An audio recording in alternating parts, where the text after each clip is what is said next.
Oh my Jesus. Arsenal fans, chat to me, man. Chat to me. Chat to me.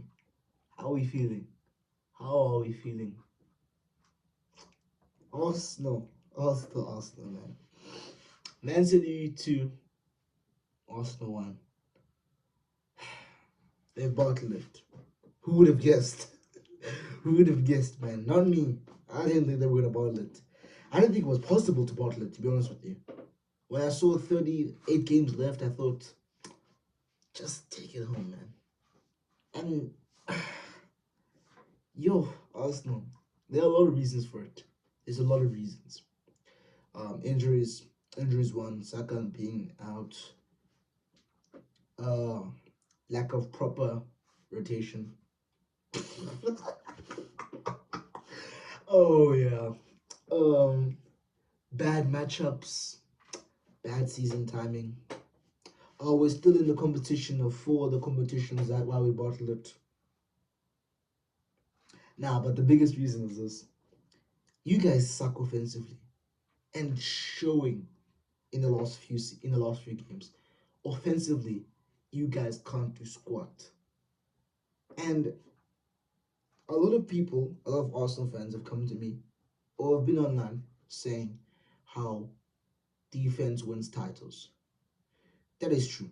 Defense wins you titles. Defense is how you get over the line. But offense is the greatest form of defense. It is the greatest form.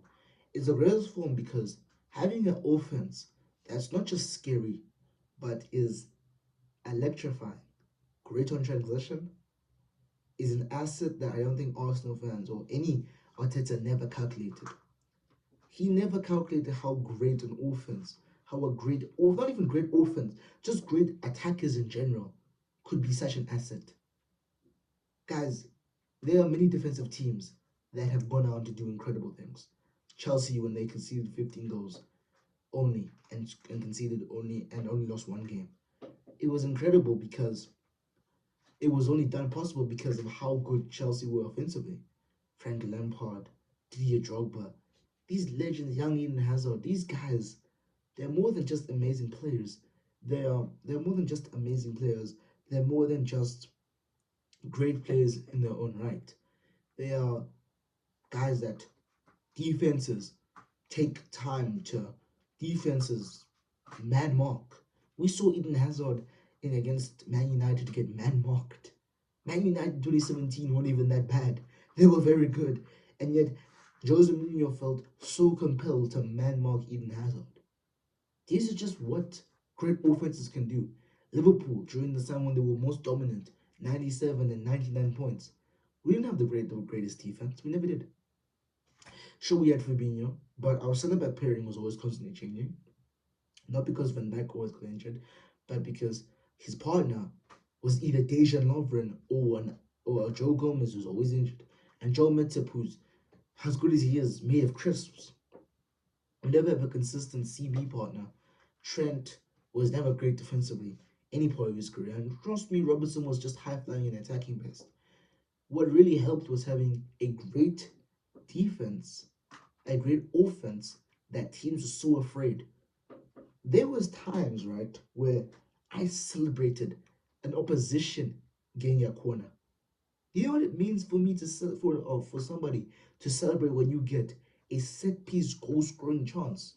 You know why that was? Because of how terrifying Liverpool were in the counter attack. You can't name me a better team on the counter attack. There's no team more terrifying. There isn't.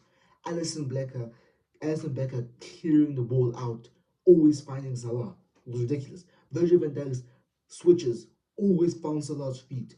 Trent Alexander's balls in behind found the Liverpool man without fail. These are just some of the elite things you can do offensively to cover up for your defensive actions. There's no such thing as a defensive team that wins silverware without having an amazing attacker. It doesn't exist. Even Atletico Madrid, when they won the league title in 2013, they had a young and upcoming Antoine Griezmann. They had Fernando Torres. They had a very good strike force. They had a very, very solid strike force. 2021, They had Luis Suarez taking out the ranks with, I think, a young, was it a young João Felix then? He might have been a young João Felix then. They had a very solid front line going forward. They had an okay front line. And they had some very good players. Luis Suarez, like I said, was instrumental for them winning it. But yes, a problem. You guys don't have that. You guys have players that are dependent upon a system. There are players that are great cogs in your team. Now, there's nothing wrong with having great cogs in your team. Manchester City did it for how long? Their machine kept clicking and clicking and keep on working, despite the fact he had a lot of cogs. He made Jack Grealish one of the most dynamic, exciting players, Cherky before Cherky, into basically a robot. Into basically a robot.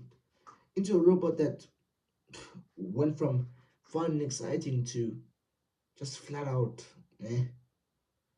But again, like I said, that Man City team was so scary on the counter on to when they were so amazing in offense that they didn't really need a strong defense. No team wanted to attack them. No team wanted to give them space in behind for Haaland or Aguero or Leroy Sané or Raheem Sterling to run in behind. No team wanted to do that. They thought about sitting deep, biding their time, maybe getting a draw. That's why when teams attacked them in the Champions League, they always collapsed. Defense does win you titles, but it only comes when you have a really, really good offense. It only comes when you have a semi-competent offense, which Arsenal don't have. And they don't have purely because of Arteta. It just is what it is. Bukayo Saka, a player that's always injured for you guys. Why do you think he's always injured? Because he has no one there that plays ahead of him. There's no one that's good enough that takes Saka out the firing line to give Saka a little bit of a break. Now, obviously, asking you to pull a player that's just as good as Saka is a little bit much, but at least a player that is semi like him, like someone like a Max Dowman, that's more of a creative attacker midfielder. Madueke is not. Madueke is not Saka, and the key thing that also came with it is putting somebody who's great on the left side of the field. Eze has not been it. And to be honest with you, Eze, even when the signing was made, I never really quite understood it. Eze is a number 10. He's another number 10. You already have Odegaard. Didn't really make sense for me. I know he's been underperforming, but Odegaard, whatever you think of Odegaard, he's still your club captain. You're never going to drop your club captain out of the team completely. It's never going to happen. Special cases to Stegen, obviously. But yeah, Arsenal, I don't know where you go from here. To be honest with you, I know you have to sack Arteta, but then who do you bring in? I would say that the managerial market is looking pretty solid right now. I mean, hey, if Liverpool decide to keep on this slot, oh my god, I've seen so many reports about that. Oh my days, need to make another video on that. Speaking about why Liverpool need to get rid of slot, but I think the managerial market is looking pretty solid. Julian Nagelsmann would like to test himself in the Prem. Thomas Tuchel, if he leaves England, there's some very decent options. Hell, Didier Deschamps. Didier Deschamps leaving the French national team. You never know. You never know. Might enter the race with Madrid. Maybe bait him to say, "Oh, this team just needs one more piece in this year." I don't know, but yeah, guys. Arsenal. I don't know where you go from here. I don't know where you go from here. Yeah. If you guys have enjoyed that video, like, subscribe, share. Comment down below what other kind of videos you would like to see. I have not forgotten about the eFootball content. I'm just taking a break from it. The game has been very changing. I will be releasing the eFootball leagues soon, so be on the lookout for that. But other than that, Arsenal, man.